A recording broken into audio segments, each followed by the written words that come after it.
लेकिन तेजावत साहब, ट्रंप ये भी बोलते हैं, उनके अगर हम ताजा बयान को सुने तो वो कह रहे हैं कि 99.99% उन्हें भरोसा है कि अब ईरान नहीं बनाएगा परमाणु हथियार, उसके पास ऐसी कोई ताकत बची नहीं है। जी, इसका उल्टा कहें तो मुझे 99.99% इस चीज का यकीन है कि ईरान डेफिनेटली परमाणु बम बनाएगा, क्योंकि यही उसकी सुरक्षा की गारंटी है। पर केवल इतनी ही सुरक्षा की गारंटी नहीं है, उससे आईसीबीएम भी बनाना पड़ेगा, तभी वह अमेरिका का मुकाबला कर पाएगा। तो ईरान तो परमाणु बम की तरफ आगे बढ़ेगा ही। और शर्त ये होगी कि अगर ईरान पे हमला हुआ तो अगला जो उसका निशाना होगा वो इसराइल होगा। जी, अगर परमाणु बम है उसके पास तो। पर ये इतना आसान भी नहीं है, क्योंकि हम जानते हैं कि वैसी ही परमाणु क्षमता इसराइल के पास भी है। यह एक तरीके से आपस में विध्वंस करना होगा और महाविनाश की ओर जाना होगा। पर कम से कम इसके जरिए ईरान अपनी सुरक्षा को एश्योर कर सकता है। जी, वैभव साहब। बिल्कुल। तेजाब साहब, मैं चाहता हूं हमारे दर्शकों को आप बताएं कि 2015 वाला ईरान अमेरिका का परमाणु समझौता क्या था, जिसकी बहुत आलोचना करते हैं ट्रंप। जब वो राष्ट्रपति नहीं थे, जब बने तब भी इसको लेकर वो ओबामा पर खूब निशाना साधते हैं। ये बहुत ही बेहतरीन समझौता था और बराक ओबामा ने किया था। बराक ओबामा बहुत ही समझदार प्रेसिडेंट में गिने जाते हैं यूनाइटेड स्टेट के। उनके बात करने का तरीके से लेके हर चीज उनकी अलग रही है, और अक्सर उसको कॉपी करने की कोशिश करते हैं प्रेसिडेंट ट्रम्प। चाहे वो नोबेल प्राइज हो, या बार बार उनको अगर किसी से शिकायत भी होती है तो बराक ओबामा से होती है। जब भी वो कोई उल्टे सीधे बयान देते हैं तो बराक ओबामा से मिलने जाते हैं और फूल का गमला देते हैं। उसको वो फिर डस्टबिन में फेंक देते हैं। बराक ओबामा का अपना एक स्टाइल है और एक अपना कॉन्फिडेंस है। तो बराक ओबामा ने बहुत ही वाइजली वो समझौता किया था। वहां के सारे इंटरनल प्रेशर वगैरह उन सबको एक तरफ रख के समझौते की खास बात थी कि जो ईरान के जितने भी परमाणु ठिकाने थे वो सीधे सीधे अमेरिका की सर्विलेंस में आ गए थे। मतलब ये था कि आप क्या बनाएंगे। ईरान का एक एश्योरेंस भी था उसमें कि वह इसके जरिए बम नहीं बनाएगा। जो भी वहां पे जो परमाणु रिएक्टर्स हैं, एनरिच्ड यूरेनियम है, उससे वो बम नहीं बनाएगा। तो अलीतुल्ला खामनेई साहब तक, और उन्होंने साफ साफ भी कहा था कि इस्लाम में ये ऐसे विनाश के हथियारों के लिए कोई जगह नहीं है। जो उनका जो शिया स्टाइल का जो इस्लामिज्म है, और जिसको अयतुल्ला अली खामनेई साहब मानते थे, उन्होंने साफ साफ कहा था। तो वो परमाणु समझौता वो था। उसकी मर्यादा को अगर किसी ने तोड़ा है तो प्रेसिडेंट ट्रंप ने तोड़ा है।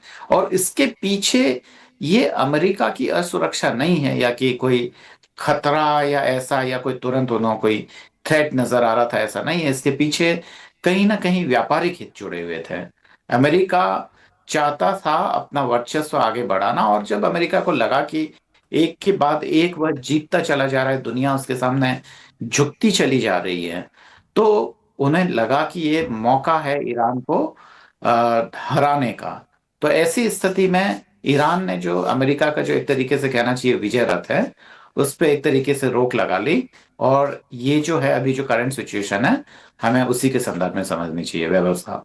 जी। बिल्कुल तेजाब साहब, ईरान से जुड़े और भी कई सारे सवाल हैं, लेकिन अभी हम भारत से जुड़े एक दो सवालों का जवाब आपसे लेंगे, क्योंकि अभी प्रधानमंत्री मोदी की राष्ट्रपति ट्रंप ने तारीफ की है G7 की बैठक में जब वहां पर पहुंचे हैं, और मोदी जी को उन्होंने शांत, संयमित और जबरदस्त कहा है। ये भी कहा है कि मैं उनके जैसा नहीं हूं, तारीफ की है। ये तारीफ ऐसे वक्त में आई है सर, जब 3 भारतीय नाविकों की मौत हुई है अमेरिका के हमले में, जब अटैक किया गया था, जिसका भारत के विदेश मंत्रालय ने निंदा की है, मुखरता से अपनी बात रखी है। लेकिन विपक्ष का आरोप है कि पीएम मोदी ने उतना कड़ा विरोध नहीं दर्ज कराया है जितना उनको कराना चाहिए। ट्रंप के सामने उन्हें अपनी बात रखनी चाहिए। अभी क्या लगता है, भारत अमेरिका के रिश्ते अभी किस स्थिति में है? मोदी जी और ट्रंप जी की मुलाकात होगी तो उस दौरान क्या कुछ बात हो सकती है? वैभव साहब, एक एक करके सवाल लेते हैं हम। बिल्कुल। पहला सवाल ये है कि जो सबसे आखिरी सवाल है वहां से शुरुआत करते हैं कि क्या भारत अमेरिका के रिश्ते हैं वो सहज रहेंगे। तो जवाब नकारात्मक है कि नहीं रहेंगे।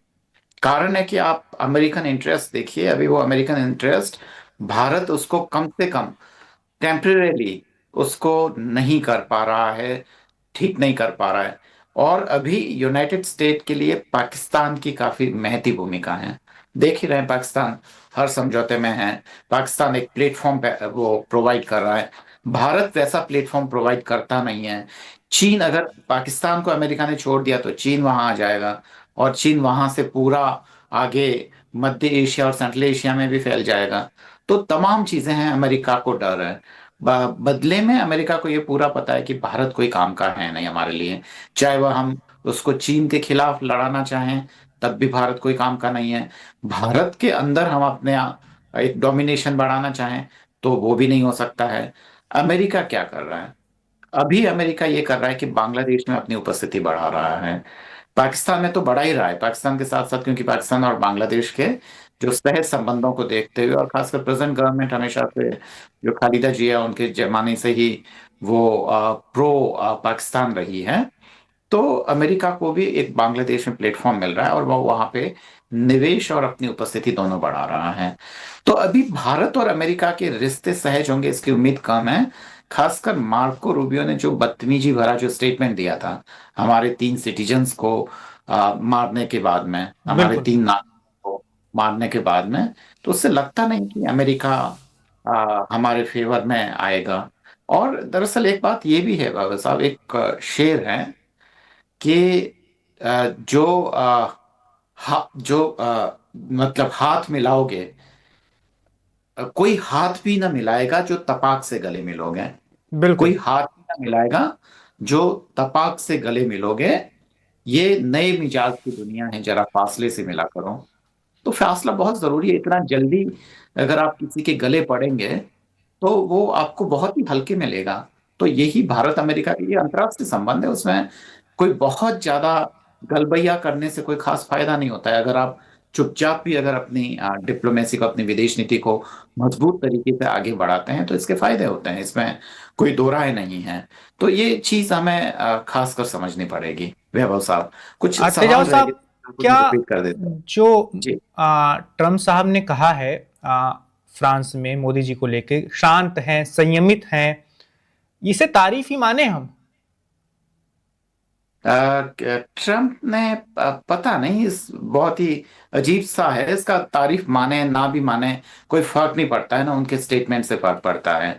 एक और वैभव साहब, जो आपके पिछले प्रश्न से जो जुड़ी हुई बात है वो ये है कि कुछ एक्सपर्ट जो खासकर हमारे नेशनल टेलीविजन पे बैठकर वो कहते हैं कि जो जहाज था वो भारतीय जहाज नहीं था।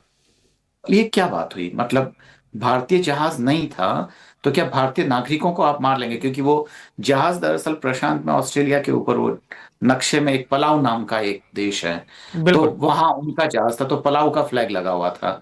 और पर ये ऐसे नहीं होती है फायरिंग। जब उसको आप करते हैं, जहाज को डुबाते हैं, तो पहले उनसे बात भी हुई होगी, हमारे सेलर्स ने बोला भी होगा कि वो इंडिया से हैं। और इतनी कड़ी प्रतिक्रिया देने की कहाँ जरूरत थी? आप उनको कब्जे में ले सकते थे, है ना, उनको गिरफ्तार कर सकते थे, बहुत सारे तरीके हो सकते थे, फिर उसके कूटनीतिक रास्ते हो सकते थे।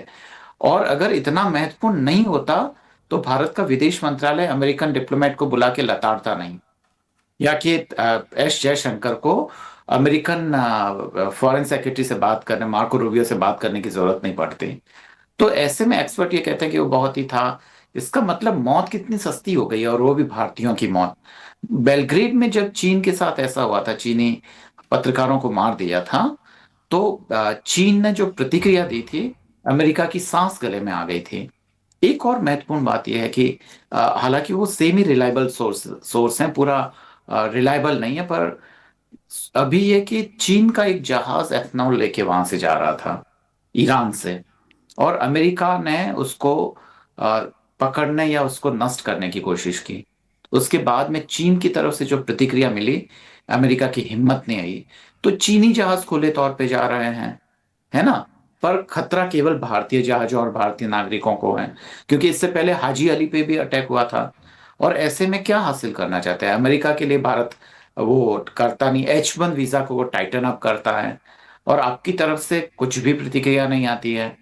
तो मुझे लगता है कि ये बहुत ही सुस्त विदेश नीति है, उसमें बहुत कुछ सुधार की जरूरत है। ये ऐसा क्यों नहीं होता है, विदेश नीति क्यों नहीं एक्टिव होती है? इसका एक कारण है, क्योंकि विदेश नीति हमारे यहाँ पे जो उसमें अहम भूमिका निभाने वाले हैं, वो डिप्लोमेसी एज अ कैरियर चुनते हैं।